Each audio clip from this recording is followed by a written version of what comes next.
வணக்கம். ஜவைஜெட் from Javadupatti Pudur. Power writer அப்படிங்கிற YouTube channel மூலமாக உங்களை மீண்டும் சந்திப்பு ரொம்ப மற்றம் வச்சு அத்தோட எங்கள் சேனலை சப்ஸ்கிரைப் பண்ணுங்கள், பெல் பட்டன் அழுத்த மறந்துடாதீங்க. அத்தோட எல்லாத்துக்கும் ஷேர் பண்ணுங்கள். என் மண் என் மக்கள், அது இந்த வர 25ஆம் தேதியோட நிறைவு விழா பல்லடத்தில் ஏற்பாடு நடந்துட்டு இருக்கு. அது வரைக்கும் எந்த அளவுக்கு முடியுமோ அந்த அளவுக்கு தன்னுடைய பாத யாத்திரை அண்ணாமலை ரொம்ப வேகமாக முதலையாவது கொஞ்சம் நடந்து போனார். இப்போ அதுவும் கிடையாது, இறங்குறதெல்லாம் கிடையாது. பல தகவல்கள் வந்துட்டு இருக்கு. காசு வசூல் பண்ணுறதை வசூல் பண்ணிடுறாங்க, 20 லட்சம் 30 லட்சம் அப்படின்னு. அதுக்கு அடிதடி. இப்போ அமர்பிரசாத் ரெட்டி கூட அது சம்பந்தமாக தான் இன்னைக்கு தலைமறைவாக இருந்துட்டு இருக்காரு. ஒரு 4-5 லேடிஸ்ட அந்த அவங்களுடைய பாஜக நிர்வாகிகிட்ட பொறுப்பு கொடுத்துருக்காரு. பெரிய அமௌண்ட் கொடுத்து ஆளை கூட்டிட்டு வா அப்படின்ட்டு வந்திருக்கிறாரு. மோடி வந்தப்ப அதுங்கள வாயிலெல்லாம் போட்டுருச்சுங்க. அது தெரிஞ்ச உடனே தன்னுடைய டிரைவர் ஸ்ரீதரை வச்சு அடிச்சு உதச்சி கொலை மிரட்டம், அது மண்டையை உடைச்சி இன்னைக்கு அது கோட்டூர்புரத்தில் கம்ப்ளைண்ட்ல இருக்கு. அதன் அடிப்படையில் அமர்பிரசாத் ரெட்டி தலைமறைவா இருக்கிறார். அங்கு எழுந்த என்னென்ன ஒரு பாக பிரிவினை வசூல் பண்ண பணத்துக்கு, அமர் பிரசாத் ரெட்டி கொடுத்த பணத்துக்கு அன்னைக்கு இங்க குடியாத்தத்தில் நடந்த சம்பவம் என்ன அப்படின்னா, வசூல் பண்ண பணத்துல யார் யாருக்கு பங்கு திருப்பி கொடுத்துட்டீங்களா அப்படிங்கிற கான்செப்ட்ல ஒரு வாட்ஸ்அப் குழு மாதிரி ஆரம்பிச்சு ஆளுக்கு இன்னைக்கு பாஜக தனக்குத்தானே திட்டிக் கொள்ளக்கூடிய ஒரு சூழல் இன்னைக்கு போயிட்டு. அதன் அடிப்படையில் ஏகப்பட்ட ரகசியங்கள் வெளியே வந்திருக்கு. அதாவது குஜராத்தில் அண்ணாமலை நடைபயணம் போறாரு, நேதாஜி சிலை டு பஸ் ஸ்டாண்டு வரைக்கும், அவ்வளவுதான். அது கூட நடக்கவில்லை அப்படிங்கிற ஒரு தகவல் போயிட்டு அப்படியே வண்டியிலே போயிடுறாரு. போகக்கூடிய சமயத்துல பல பிரமுகர்களுக்கு மற்றபடி ஏகப்பட்ட பேர்களுக்கு ஏமாற்றம். உடனே மிகப்பெரிய ஒரு அவங்களுக்குள்ள வார்த்தை ஜாலங்கள்லாம் வெடிக்குது. நகர செயலாளர் தலைவராக இருக்கக்கூடிய சாய் ஆனந்த் அவர்கிட்ட பல விதமான கேள்விகள் கேட்டிருக்காங்க. வசூல் பண்ண பணத்தை கொடுத்துருப்பாங்க போல இருக்கு. அதன் அடிப்படையில் எல்லாத்துக்கும் பிரிச்சு கொடுத்தாச்சா அப்படின்னு கேட்ட சமயத்தில் எல்லாத்தையும் அவர் சொல்லியிருக்காங்க, எல்லாத்தையும் பிரிச்சு கொடுத்தாச்சு அப்படின்னு சொன்ன உடனே ஒவ்வொருத்தங்களும் வந்திருக்கும் போல இருக்கும், ஒருத்தர் சிலவர்கள் வரவில்லை. அதுல இன்னொரு விஷயம், இந்த பணமெல்லாம் குறிப்பை எங்கெங்க ஜுவல்லர்ஸ் நகை கடைக்காரங்களா பார்த்து வசூல் பண்ணியிருக்காங்க. அதுவும் இன்னைக்கு ஒரு கேவலமான ஒரு தகவலா போயிட்டு. சும்மா மளிகை கடைக்காரங்க ஒரு பால் பூத்தை போய் கேட்டா 5 ரூபா இழுத்து பிடிச்சா 100 ரூபா கொடுப்பாங்க. பெரிய பெரிய முதலாளிகளை பேர் நகை கடைக்காரர்கள் மற்றபடி அவங்கள்ட்ட கேட்டோம்னா 30,000 40,000 கொடுப்பாங்க இல்லையா. அதன் அடிப்படையில் அவங்ககிட்ட ஒன்றும் இல்லைங்க, பாஜக எங்கள் தலைவர் வருவார், அவரை வச்சு உங்கள்கிட்ட ஒரு ஃபோட்டோ எடுத்துக்குவோம், ஒரு செல்ஃபி எடுத்துக்குவோம் அப்படின்னு சொல்லிட்டு ஒரு வாக்கு மூலம் கொடுத்து அதன் அடிப்படையில் ஆசையை காட்டி குடியாத்தத்தில் வசூல் பண்ணியிருக்காங்க. எவ்வளவு? ஏகதேசம் ஒரு 20 லட்சம் ரூபாய்க்கு மேலே வசூல் பண்ணியிருக்காங்க.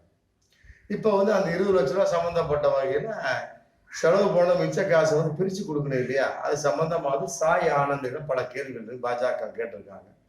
அவங்களுடைய ஒரு வாட்ஸ்அப் குரூப்ல இன்னைக்கு எனக்கு பணம் வரல, உனக்கு பணம் வரல, இந்த பிரமுகர் அவரு திட்டுறது, அந்த பிரமுகர் இவரு திட்டுறது கூட ஒண்ணுக்குள்ள ஒண்ணு பாஜக அவனே திட்டிகிட்டு இருந்திருக்காங்க. இன்னைக்கு சூழல் அப்படி ஒரு சூழல் போயிட்டு இருக்கு. அதையெல்லாம் விட அந்த சாய் ஆனந்தின் மூலமாக இருக்கக்கூடிய நிர்வாகிகள் மூலமாக பணம் கொடுக்கப்பட்டுச்சு இல்லையா, அந்த நன்கொடை பணம்ங்கிற பேர் வசூல் பண்ணாங்க பாருங்க.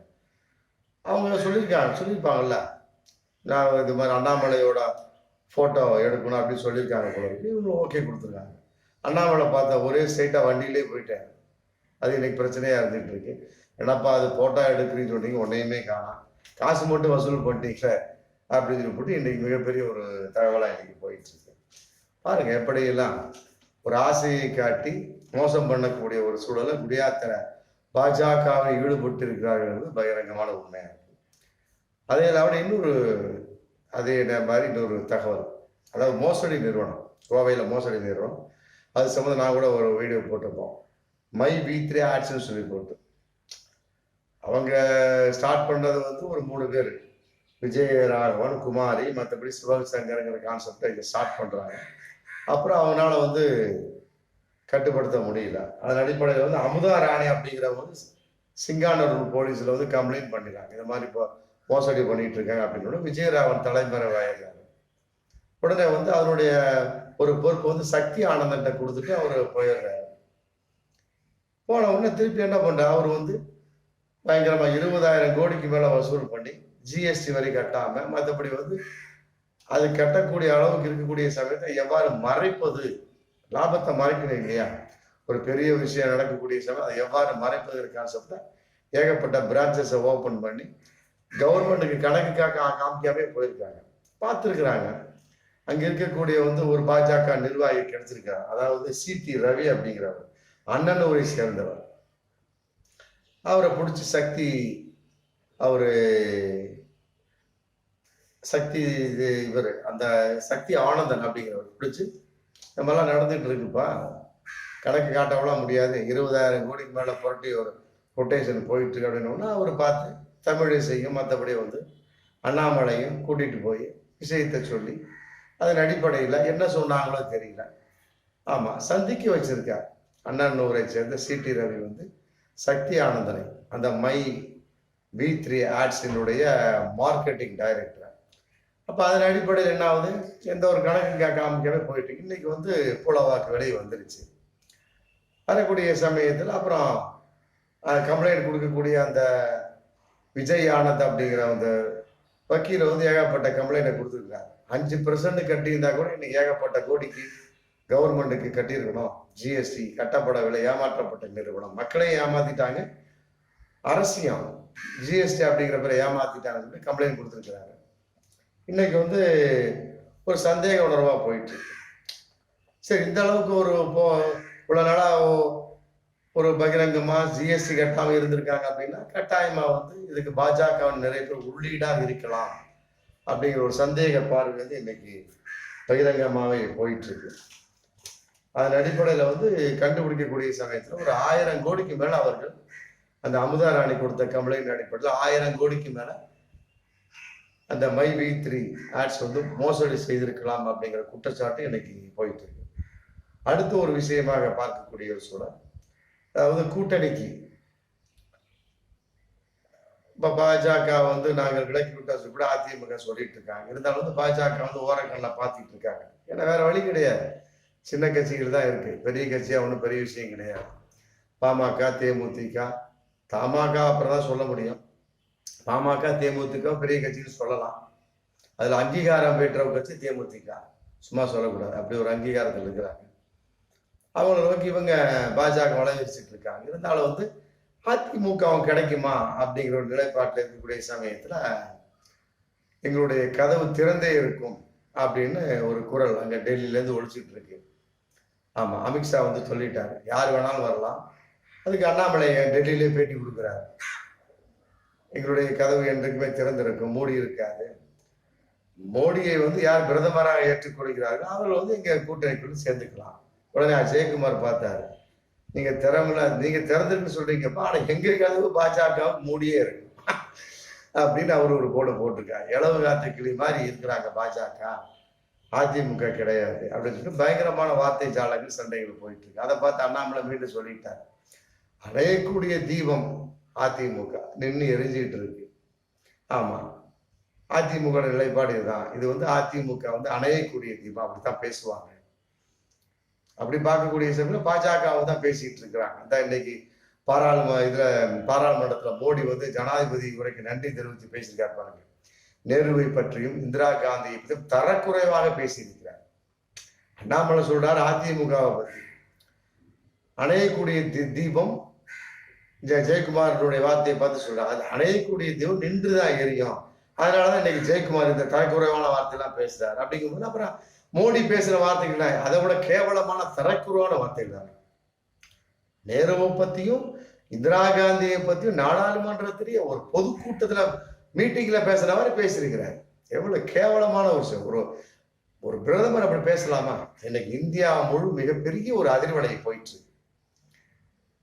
அது இல்லாம இன்னொன்னு இன்னைக்கு சம்பந்தமா பேசுறேன், என்னுடைய உரையை வந்து மக்கள் கேட்க ஆரம்பித்து விட்டார்கள்.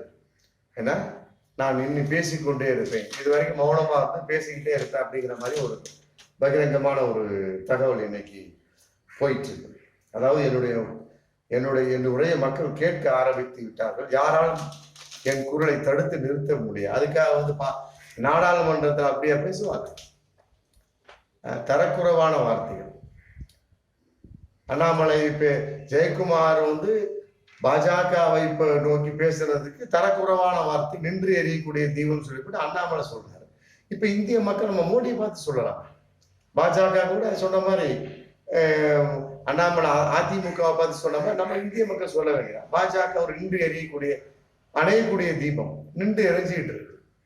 இல்லைன்னா அந்த மாதிரி வார்த்தையெல்லாம் வந்து மோடி பேசியிருக்க மாட்டார். மிக கேவலமான ஒரு வார்த்தை. நாடாளுமன்றத்தில் பேசக்கூடிய மோடி பேசக்கூடிய வார்த்தையா அப்படிலாம் அவர் நேருவை பத்தி இந்திரா காந்தியை பத்தி கேட்கக்கூடிய கேள்விகள் இருக்கு. அவ்வளவு கேள்வி இருக்குன்னா மக்கள் எப்படிலாம் கேள்வி கேட்கலாம் தெரியுமா? 2 கோடி பேருக்கு வந்து வேலை வாய்ப்பு தரேன்னு சொன்னார். அதுக்கு என்ன பதில் இருக்கு? அதே நேரத்தில் 2014 கருப்பு படத்தை நான் ஒழிப்பேன்னு சொல்லி போட்டு எல்லாத்தையும் பணம் மதிப்பெடுப்பு செஞ்சார். ஒழிச்சுட்டாராமா? இல்ல, நேருவை பார்த்து இந்திரா காந்தியை பத்தியும் பகிரங்கமாக ஒரு கேவலமாக ஒரு மோடி என்ற ஒரு பிரதமர் என்ற ஒரு மரியாதை கூட இல்லாமல் பேசக்கூடிய சமயத்தில் மக்கள் வந்து அவருக்கு எவ்வாறு மரியாதை கொடுப்பார்கள் அப்படிங்கிற பகிரங்கமான ஒரு கேள்வி இருக்கிறார். அதே மாதிரி விலைவாசி உயர்வை பத்தி எந்த ஒரு பேச்சும் இல்லை. மக்களை நம்ம கேட்கலாமே. அப்புறம் பெட்ரோல் டீசலுக்கு ஜிஎஸ்டி போடவே இல்லையே இன்னைக்கு வரைக்கும். பாஜக தப்பிச்சிருச்சேன். அது என்ன மோடி சொல்ல போறாரு? நேருவை பத்தி பேசுறாரு, இந்திரா காந்தியை பத்தி கேவலமா பேசுறாரு. அப்படிங்கிற சமயத்தில் நம்ம மோடியை பத்தியும் பாஜகவை பத்தியும் ஜெயக்குமார் பேசுற மாதிரி இழவு காத்தைகளையும் பேச வேண்டியதான். அண்ணாமலை பேசுறா பாரு, அவர் அவருக்கு ரிப்பீட் அடிக்க வேணும். இது அணையக்கூடிய தீபம், அப்படித்தான் நின்று எறிய அப்படின்னு 15 லட்சம் கோடி தள்ளுபடி பண்ணாரு சில பண முதலைகளுக்கு. அதே நேரத்தில் 117 லட்சம் கோடி இப்ப கடன் வச்சிருக்கிறாங்க 10 வருஷத்துல. இதுக்கெல்லாம் என்ன பாஜகவினர் என்ன பதில், மோடி என்ன பதில் சொல்ல போறாரு? நேருவை பத்தி கேள்வி கேட்கிறாரு, இந்திரா காந்தியை பத்தி கேள்வி கேட்கிறாரு. இவருக்கு என்ன இந்த மாதிரி கேள்வி கேட்கக்கூடிய சமயத்தில் இவருக்கு என்ன யோகியதை இருக்கு அப்படிங்கிற இன்னொரு கேள்வி இருக்கு இல்லையா? மக்கள் கேட்பானதெல்லாம். தெலுங்கானாவில் இந்திரா அப்படிங்கிற ஒரு மிகப்பெரிய ஒரு அலை இன்னைக்கு போயிட்டு இருக்கு. கால் ஊன்ற முடியல. அதெல்லாம் வந்து பகிரங்கமான வந்து பாஜக ஏற்பட்ட மிகப்பெரிய ஒரு இடி சாட்டை அடியாகத்தான் கருதக்கூடிய ஒரு சொல்ல. உண்மையில இதெல்லாம் வந்து ஒரு பிரதமர் இந்த அளவுக்கு பேசியிருக்க கூடாது என்பதான் இந்திய மக்கள் இன்னைக்கு பேசிட்டு இருக்கிறாங்க. ஆமா, உண்மையிலே இது கேவலமான ஒரு விஷயமாக தான் பார்க்கக்கூடிய சொல்ல. ஒருவேளை வந்து பல அரசியல் கட்சி தொடர மாதிரி மனநிலை பாதிக்கப்பட்டு விட்டாரோ, ஒருவேளை மனக்குழப்பத்தில் இருப்பது என்பதெல்லாம் மனநிலை பாதிக்கப்பட்டு விட்டாரா அப்படிங்கிற கேள்வி இன்னைக்கு போயிட்டு இருக்கு. ஏன்னா அவர் சம்பந்தப்பட்ட விஷயத்துல பல குறைபாடு இருக்கு இல்லையா? என்னடா நம்மளை நோக்கி இந்த அளவுக்கு பல விஷயம் போயிட்டு நம்ம அடுத்து வருவோமோ, இப்போ எல்லாத்தையும் பேசி முடிச்சிடலாம். இவர் ஒரு பேட்டியில சொல்லாரு பாருங்க, EVKS இளங்குவன் பாஜக இவரு மோடி மேல ஏகப்பட்ட கிரிமினல் வழக்கு இருக்கு. ஆமா, நாங்க அன்னைக்கு இவரு தயாநிதி மாறன் சொன்ன பாருங்க, 2024க்கு மேல நீங்க இங்க இருப்பீங்க, நாங்க அங்க இருப்போம் அப்படின்னு சொன்னாரு. அது மாதிரி வந்து EVKS இளங்குவன் சொன்ன மாதிரி நாளைக்கு இவங்க இங்க வரக்கூடிய சமயத்துல மோடி விசாரிக்கப்படுவார் சொல்லி சொன்னார் பாருங்க ஒரு பேட்டியில, ஒரு வருஷத்துக்கு முன்னாடி. அந்த மாதிரி பயத்தின் வெளிப்பாட கூட மோடி பேசியிருக்கலாம். மனம் குளறுபடியாக ஒரு மனம் வேதளித்த மாதிரி பேசியிருக்கா என்பதை நம்ம பார்க்கக்கூடிய ஒரு சூழல். அதே மாதிரி இன்னொரு சமாச்சாரம் வந்து இந்த OPS டிடி அடிச்சுக்கிறது. ஆமா, உண்மையிலே இவங்க தான் வந்து மிகப்பெரிய ஒரு விஷயம் மாதிரி பாஜகவுக்கு தூக்கி நிறுத்த போற மாதிரி அடிச்சுக்கிட்டாங்க. எங்களுக்கு 11 சீட்டு வேணும்னு போட்டு OPS கேட்டிருக்காங்க பாஜக நாடாளுமன்றத்துக்கு நிக்கிறது. டிடிவி கேட்டிருக்க எங்களுக்கு 22 சீட்டு வேணும்னு போட்டு கேட்டிருக்கிறாங்க.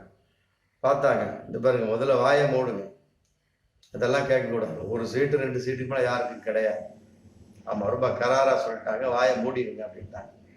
வாயை பொத்திட்டாங்க OPS டிடியும் அப்படிங்கிற பகிரங்கமான ஒரு தகவல் இன்னைக்கு போயிட்டு. அவங்களுடைய டார்கெட் என்ன அப்படின்னா தேமுதிக பாமக. GK வாசன் கூட அப்படித்தான், அவ்வளவுதான், அறுத்துதான். இன்னைக்கு வந்து அது சம்பந்தமாவது சிட்டிங் போட்டுட்டு இருக்கிறாங்க. ஆமா, அதாவது வந்து சுதாகர் ரெட்டி மூலமா வந்து சிட்டிங் போலான்னு சொல்லிட்டு பாஜக போயிருக்காங்க. அதுக்கு முதல்ல CV சண்முகம் அதிமுக முந்திட்டார், தைலாபுரத்துக்கு போயிட்டாரு. ஆமா, பேசிட்டு இருக்க சமயத்துல இது பாமக ராமதாஸ் கேட்டுக்காரு 10 சீட்டு பிளஸ் மாநிலங்களவை ஒரு MP சீட்டு கொடுக்குற மாதிரி இருந்தா அதிமுகவோட கூட்டணி இல்லைன்னா இல்லை அப்படிங்கிற மாதிரி சொல்லி அமைச்சாரு. இவங்க சொல்லியிருக்காங்க 7 சீட்டு பிளஸ் ஒரு மாநிலங்களவை சீட்டு, அதுக்கு நாங்க கேரண்டி. சரிங்க நாம எடப்பாடிகிட்ட கேட்டு நான் சொல்லிடுறேன் அப்படின்னு சொல்லிட்டு அவரு போயிருக்கிறார். பாருங்க எப்படிலாம் ஒரு கூட்டணி வெளிப்பாடு. டிடிவிக்கும் ஓபிஎஸ் எந்த ஒரு மதிப்பும் இல்லை. இருந்தால் இவங்க தான் ஆடிட்டு இருக்காங்க அப்படிங்கிற பகிரங்கமான ஒரு தகவல் இன்னைக்கு போயிட்டு இருக்கு. அடுத்து வந்து ஜிகே வாசனுங்கிற கான்செப்ட், அவரை பொறுத்த வரைக்கும் அந்த அளவுக்கு பெரிய கட்சியெல்லாம் சொல்ல முடியாது. ஆமா, அது ஏசிஎஸ் மற்றபடி ஐஜிகே மாதிரி தான். ஆமா, உதிரி கட்சி தான் அவரும். ஆமா, அன்னைக்கே வந்து அவங்களுடைய நிர்வாகிகள் மிரட்டிட்டாங்க. பாஜகவோட கூட்டணி சேர்ந்தீங்கன்னா கட்டாயமா வந்து நான் நிர்வாகிகள் நாங்களாம் ராஜினாமா பண்ணிடுவோம், நீங்க மட்டும் எம்பியா போயிட்டு இருந்தா அப்ப நாங்க இன்னைக்கு எம்பியா ஆகுறது. ஆமா, அவ்வளோ நாங்க கூண்டோட ராஜினாமா சொன்னோம்னா இன்னைக்கு பேதளிச்சு முடிச்சுட்டு இருக்க. அந்த அடிப்படையில 2 நாளைக்கு முன்னாடி டெல்லி நாடாளுமன்ற வளாகத்துல வந்து அன்புமணி ராமதாஸை வந்து சந்திச்சு பேசியிருக்கார். யாரு? ஜிகே வாசன். வந்துருங்க, பாஜகவோட கூட்டணிங்கிற கான்செப்ட், நம்ம எல்லாம் ஒன்னா இருந்துடலாம் அப்படிங்கிற கான்செப்டுக்கு ஜிகே வாசன் தூது விட்டுருக்கார். ஆமா, இவர் வந்து ஜிகே வாசன் அங்கிட்ட மீடியேட்டர்களை பார்த்துட்டு இருக்கிறார். இவருக்கே வந்து ஒரு ஒரு நிலைப்பாடா முடிவெடுக்க முடியாத ஒரு சூழல் இருக்கும் பட்சத்துல அடுத்தவங்களுக்கு அட்வைஸ் கொடுக்கக்கூடிய அளவுக்கு ஜிகே வாசன் அந்த அளவுக்கு வளர்ந்து விட்டாரா அப்படிங்கிறதெல்லாம் ஒண்ணும் கிடையாது. பாஜக மதிப்பு கொடுப்பது தேமுதிக, நம்பர் 1, நம்பர் 2 வந்து பாமக, அவ்வளவுதான். மற்றபடி வந்து மற்ற கட்சிகளுக்கெல்லாம் வந்து அவங்க மதிப்பு கொடுக்கவே இல்லை. எந்த அளவுக்கு நாங்க பாஜக அவங்க ஆதரவு, பாஜக ஆதரவு போட்டு டிடிவி ஓபிஎஸ் இருந்தாலும் இன்னைக்கு அப்படி ஆப்பு, சரி ஆப்பு, சொல்றத கேட்டிருக்கோம் அப்படின்ட்டாங்க, முடிஞ்சு போச்சு பாஜக. ஆமா, அதில் வெளிப்பாடு ஜிகேவிக்கும் வந்திருக்கும். அதனாலதான் வந்து அவர் வந்து அன்புமணி ராமதாஸோட கூட்டணியா பேசக்கூடிய ஒரு சூழல். அதே நேரத்தில் அன்புமணி அவங்களுடைய ராமதாஸுடைய அவங்க பாமக வெளிப்பாடு, அவன் மதுரை மேல் கூட 10 சீட்டு கொடுக்குறே, அவர் பிளஸ் மாநில சீட் அதிமுக இல்லட்டு பாஜக கொடுத்தா நாங்க செல்வோம் அப்படிங்கிற ஒரு விஷயத்துல இன்னும் பகிரங்கமாக போயிட்டு இருக்கு. பார்ப்போம். ஆமா, நாடாளுமன்ற தேர்தல் தேதி ஒன்றும் அறிவிக்கப்படலை, இன்னும் என்னென்ன கூத்து நடக்க அப்படிங்கிறத ஒரு வீடியோக்களில் பார்ப்போம். மீண்டும் அடுத்த வீடியோ சந்திப்போம். நன்றி.